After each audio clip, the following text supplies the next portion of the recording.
We don't have the integrity. As we are divided by caste, we are divided by region, we are divided by linguistic abilities. And that's what the reason is. Now the time has come. Let us all come together.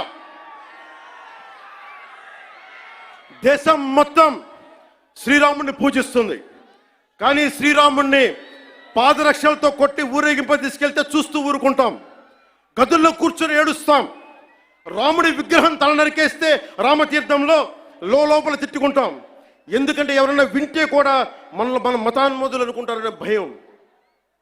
రాముడు ఉత్తరాది దేవుడు, ఆర్యుడు అనే తప్పుడు సిద్ధాంతాన్ని మనకి ముందు తీసుకెళ్తా ఉంటారు. మనం భయంతో మాట్లాడం. చెప్పాలా, ఈ దేశం మూల సంస్కృతికి వెన్నెముక శ్రీరాముడు.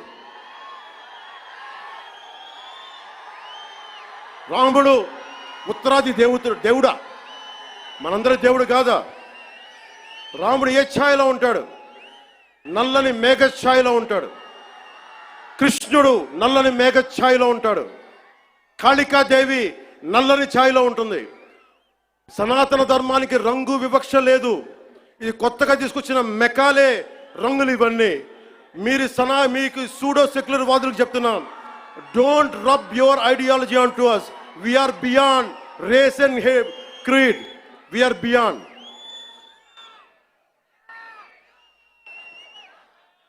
இங்க நிறைய தமிழ் பேர் இருக்காங்களா? தமிழ்ல சொல்றேன்.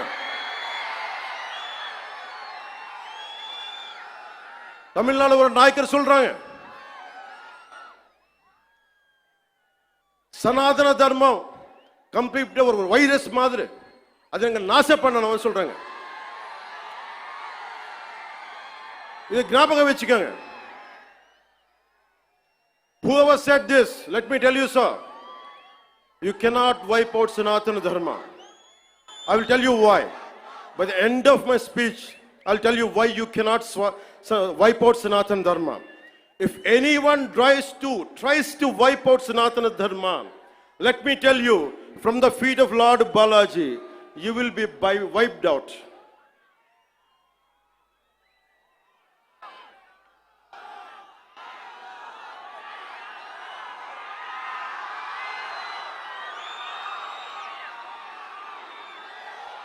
తప్పులు జరుగుతూ ఉంటే మనకి పిరికితనం ఆవహించేసింది.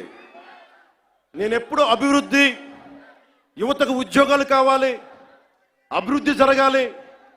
నేను ఇన్నిసార్లు చూశాను. ఇన్ని దశాబ్దంలో నేను అందరినీ కౌలు రైతులకు సహాయం చేశాను. మతం చూడలా. ఎంతమంది ముస్లిం రైతులకు నేను సహాయం చేశాను. ఎంతమంది యేసుక్రీస్తు మతం పుచ్చుకున్న రైతాంగాన్ని నేను సహాయం చేశాను. సనాతనం పాటించేవాడు ఎప్పుడు మత వివక్ష పాటించడు. నేను కోరుకుంటున్నది ఒకటే, నేను అన్ని మతాల్ని గౌరవిస్తా, నేను ఆరాధించే సనాతన మతాన్ని దూషించకండి. అదొకటి నేను కోరుకున్నాను. ఎందుకు మనం మాట్లాడలేం? మనలో వీరత్వం చచ్చిపోయింది. మనం ఎట్లా తయారయ్యామంటే జీవం కోల్పోయాం మనం. అందుకే నేను ధైర్యంగా ఎందుకు నిలబడ్డాను?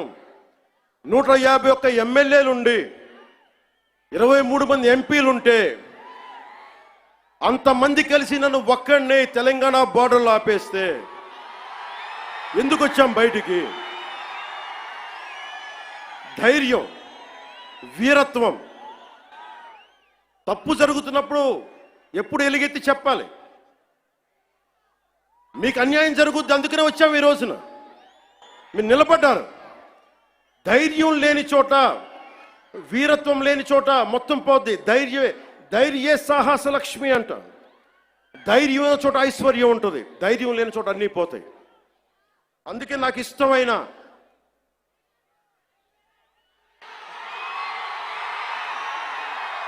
వాళ్ళకి 11 సరిపోలా, ఒకటికి పరిమితం చేద్దాం వాళ్ళని. ఈసారి ఎన్నికలు పెట్టమని చెప్పండి, ఒకటికి పరిమితం చేద్దాం.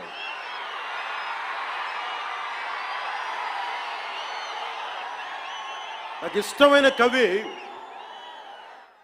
శేషేంద్రతో పాటు నాకు ఇష్టమైన హిందీ కవి, హిందీ రాష్ట్ర కవి శ్రీ రామ్ధారి సింగ్ దినకర్. ఆయన రాసిన పరశురామ్ కి ప్రతీక్ష చాలాసార్లు చదువుకొని గుండెలో ధైర్యం నింపుకునేవాడిని. చైనాకి భారతదేశానికి మన దేశానికి యుద్ధం వచ్చినప్పుడు మీరు సైనికుల్ని బలి చేశారు, సరిగ్గా చేయలేదన్న వేదనతోటి పరశురాంకి ప్రతీక్ష రాశారు. దాంట్లో ఉన్న కొన్ని పంక్తులు మీకు చదివి వినిపిస్తాను. वीरता जहां पर नहीं पुण्य का क्षय है, वीरता जहां पर नहीं स्वार्थ की जय है. ధైర్యం లేని చోట మంచి విలువలు క్షీణిస్తాయి, నశిస్తాయి. ధైర్యం లేని చోట వైసీపీ లాంటి స్వార్థపూరిత శక్తులు సనాతన ధర్మాన్ని మట్టిలో కరిపిస్తామని చెప్పే శక్తులు విజయ దుందుబిని మోగిస్తాయి. భిన్నత్వంలో ఏకత్వం అంటే సనాతన హిందూ ధర్మాన్ని ఒంటరి చేసి చంపడం కాదు కదా. భిన్నత్వంలో ఏకత్వం అంటే అన్ని కలుపుకొని వెళ్ళటం. విజయనగర సామ్రాజ్యం రాజులు ఆ రోజున అరబ్ దేశాల నుంచి వచ్చిన అశ్వక వర్తకులకి